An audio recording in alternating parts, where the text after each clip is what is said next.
BS4 आप जानते हैं कि जब देश आज़ाद हुई, आज़ादी से पहले हमारे सामाजिक, आर्थिक और राजनीतिक स्थिति क्या थी। अंग्रेज जब नहीं आए थे इस देश में, हम जिस समाज में जन्मे हुए हैं हमें शूद्र और अति शूद्र समाज कहा जाता है। हम शूद्र और अति शूद्र समाज के लोग हैं। और इतिहास बोलता है जो अपना इतिहास नहीं पढ़ता वो अपना इतिहास नहीं लिख पाता है।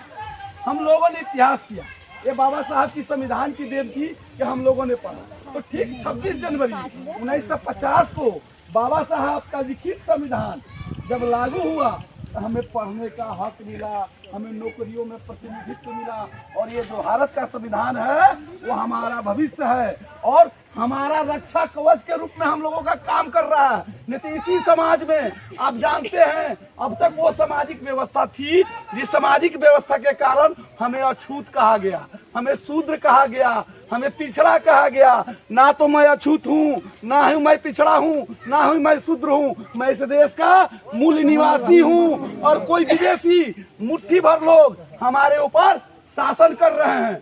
हमारी टारगेट कहाँ होना चाहिए? बाबा साहब ने हाथों में संविधान की किताब लेके संसद भवन दिखा रहा है।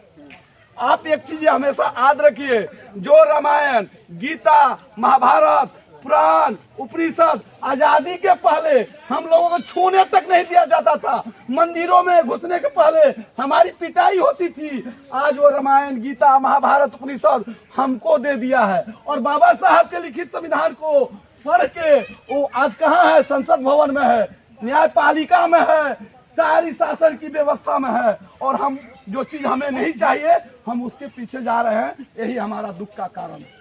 ये निश्चित रूप से हम लोगों को याद रखना होगा कि भारत की अगर संविधान हम जन जन तक नहीं पहुंचाएंगे, जिसमें हमारे बच्चों का भविष्य है, हमारा भविष्य है। अतीत की घटनाओं पर बाबा साहब ने प्रहार करके जो समता और बंधुता और न्याय की बात दिए हैं बाबा साहब, अगर इस चीज को हम लोग रिमाइंड नहीं करेंगे और उस पुरातन और परंपरा में जाएंगे, उस ट्रेडिशनल में जाएंगे, तो हमारा वही दौड़ आएगा जो मनुष्य मृत्यु काल में हमें पानी नहीं पीने दिया जाता था। बाबा साहब ऐसे लोग अपमानित हुए, साहू जी महाराज ऐसे लोग अपमानित हुए, ज्योतिबा फुले ऐसे लोग अपमानित हुए। वो इतिहास भी अगर उल्टा के देखिएगा, मैं कहता हूँ एकलव्य की उंगली काटी गई, काटने वाले कौन थे? शंभुक की हत्या की गई, शंभुक को मारने वाले कौन लोग थे? और शिवाजी महाराज को पैरों से राज तिलक हुआ और वो लोग दरबारी करते थे। उसी अकबर के दरबार में बीरबल, टोडरमल, मान सिंह ऐसे लोग थे। जबकि शिवाजी महाराज पिछड़े जाति से थे, कुणबी से थे, उनका राज तिलक हुआ।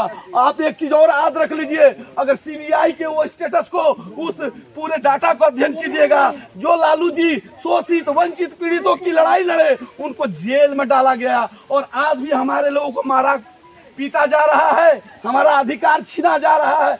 हमारा अधिकार इसलिए छीना जा रहा है, मैं आप लोगों को क्लियर रूप में बता रहा हूँ, हमें जो बाबा साहब वोट गिराने का अधिकार दिए, हमारे लोग ने भटकाव कर दिया।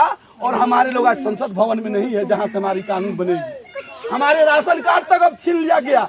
आप सोचते हैं कि हम नेता को वोट दे रहे हैं और ये नेता हमको मदद कर रहे हैं। अगर संविधान में वो नहीं लिखा होता, जो कुआं में पानी नहीं पीने देता था, जो गांव में नहीं घुसने देता था, वो आपको 5 किलो चावल नहीं दे सकता है। ये संविधान में लिखा हुआ है। अगर हम सरकार बना रहे हैं तो सरकार भी संविधान से चल रही है, उसे संविधान की हर बातें माननी होगी।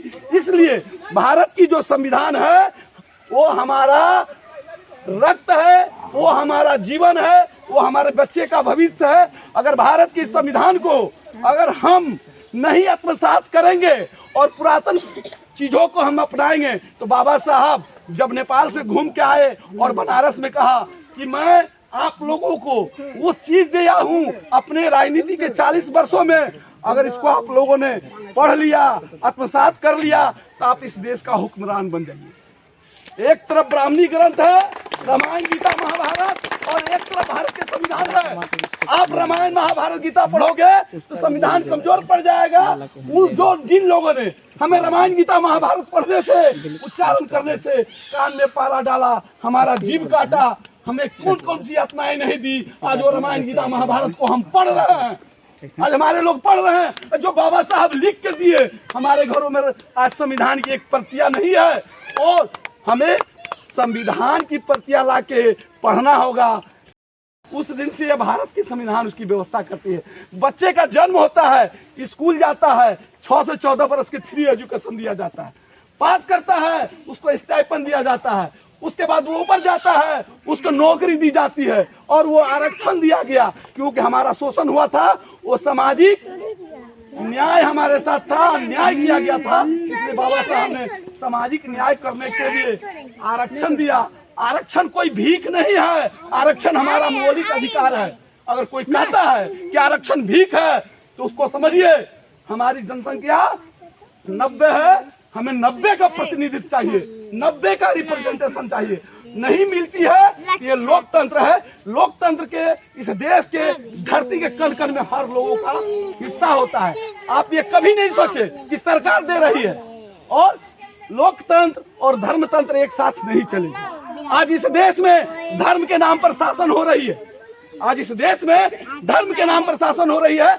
हम जनता का शासन नहीं है, और वो धर्म से हमें कुछ मिलने वाला भी नहीं है। हमें लड़ना चाहिए, शिक्षा के लिए लड़ना चाहिए, रोजगार के लिए लड़ना चाहिए, अपने स्वाभिमान के लिए लड़ना चाहिए, भाईचारे का बचाव करने के लिए लड़ना चाहिए। ये भारत की संविधान बताती है, और ये BS4 भारतीय संविधान, सम्मान, सुरक्षा और संवर्धन, ये 4 चीज हम लोगों को आत्मसात करके भारतीय संविधान की बात हमें गांव गांव पहुंचाना होगा, हर गांव में ले जाना होगा। हमें कोई मदद करने वाला नहीं है। आजादी से पहले, संविधान से पहले जब हमारे साथ अपमान किया जाता था, छुआछूत, भेदभाव, हम जमीन नहीं रख सकते थे, तो उस दिन कहाँ थे ये 33 करोड़ देवी देवता? क्यों नहीं मदद करने आया? आज जो भी मिल रहा है, जो कुछ भी हो रहा है, वो भारत का संविधान है। आप लोग याद रखिए। जय भीम, जय मूल निवासी, जय संविधान, जय भारत। स्वागत है मिथुन जी। आप ये बताइए, ये जो रैदास की जो आश्रम बन रही है, ये प्रेरणा कहाँ से मिली, और आप इसमें जो बढ़ चढ़ के इतने भाग ले रहे हैं, जैसे कि देख रहे हैं कि हमारे समाज के सभी लोग हैं। और एक बात तो है कि इस गांव की नाम भी अंबेडकर नगर रख दी गई है, लोगों में इतनी उत्सुकता है। और ऐसा भी देख रहे हैं कि देखिए कि संविधान के साथ लोग खड़े हैं। जो प्रोग्राम चल रहा है पीपुल सोशल एक्शंस, जो कि भारतीय संविधान, सम्मान, सुरक्षा और संवर्धन BS4 प्रोग्राम है, और ये एक संगठन के माध्यम से जो चलाई जा रही है वो मूल निवासी संघ है। तो मिथुन जी, मैं ये जानना चाहता हूँ कि ये प्रेरणा मिली, आप इसमें सबसे आगे रहे हैं, इसके पायनियर रहे हैं, और आप लोगों के साथ मिलकर इसका आज उद्घाटन करा रहे हैं। मैं चाहूँगा कि इसकी पूरी जानकारी लोगों को दें इस चैनल के माध्यम से। जय भीम, जय मूल निवासी सर। आपके और यहाँ पर आए हुए सबको, चैनल वाले यहाँ आए, इस बात से खुशी हुए। हम तमाम ग्रामीण की तरफ से जय भीम, जय मूल निवासी करते हैं। और यहाँ पर जो जयंती कार्यक्रम हो रहा है रविदास जी का शिलान्यास कार्यक्रम, तो इस विषय में बताएंगे। यहाँ का जो है कर्म भूमि रहा है गनौरी राम जी, वो एडिशनल कलेक्टर रह चुके हैं, अभी वर्तमान में रिटायर हो गए हैं। उन्होंने यह ज़मीन गांव वाले को, बहुजन मिशन को आगे बढ़ाने के लिए, समाज का बच्चा पढ़े लिखे, समाज का जनरेशन आगे बढ़े, अपना हक हुकुम को जाने, इसलिए उन्होंने इसको दिया ताकि लोग इससे विचारधारा को यहाँ पर फैले, विचारधारा शिक्षित हो, शिक्षित होकर अपना संगठित होकर अपना हक अधिकार को प्राप्त करे। इसलिए उन्होंने इस गांव वाले को यह ज़मीन दान दिया गया है। मिथुन जी, जैसे कि आप इस मिशन से जुड़े हुए हैं, आप मूल निवासी संघ से भी जुड़े हुए हैं, अक्सर फूले अम्बेडकरी विचारधाराओं की चर्चा करते रहते हैं। आपको इस विचारधारा से जो जुड़ने से मैं जान रहा हूं, हम लोग जान रहे हैं कि 5 वर्ष हो गए, आपने इससे क्या फीलिंग पाया, समाज में क्या संदेश जा रहा है, हम ये जानना चाहेंगे। जी सर, बिल्कुल। जिस समय कि मैं इस अंधविश्वास और पाखंड भरे समाज में थे, इस समाज में जैसे जहाँ तक बाबा साहब ने भी कहा था कि हम इस समाज में, इस माहौल में, इस विचारधाराओं में हम पैदा जरूर हुए हैं, लेकिन हम मरेंगे नहीं। उसी तरह से हम भी यहीं पर थे। हम बाबा साहब का जीवनी पढ़े, काशीराम साहब के विषय में, ज्योतिबा फुले इत्यादि का विषय में हम पढ़े, वामसेव से जुड़े। उसके बाद हमको पता चला कि हम कहाँ थे और कहाँ हैं और कहाँ रहना चाहिए, जिससे हम जान गए हम तो इससे पहले एक दलित, अछूत और किसी धर्म का गुलाम विशेष में जी रहे थे, लेकिन हम वामसेप से जुड़े विचारधारा में जब आए, पता चला नहीं हम इंसान हैं, मानव हैं, हमें किसी के द्वारा ज़बरदस्ती थोपा गया है, बनाया गया ये चीज़, वो चीज़ हम नहीं हैं। हमें जो मानवता का पढ़ाया गया है, मानवता का हक जो हमारा बहुजन समाज में जन्मे संतों महापुरुषों ने हमें बताया, उस विचारधारा को हमने अध्ययन किया थोड़ा बहुत। उसके बाद जहाँ तक जो है उसको हम जहाँ तक अपना समर्थ हो अपना प्रचार प्रसार समाज में करते हैं। समाज का बड़े बुजुर्ग हो उसको अपना बताते हैं, उनसे सीखते हैं, मिलजुल कर चलते हैं, ताकि आने वाला जनरेशन जो है जिस माहौल में हमारा समाज जिया उस माहौल से निकल सके और अपना हक हुक्म को प्राप्त कर सके। जी धन्यवाद।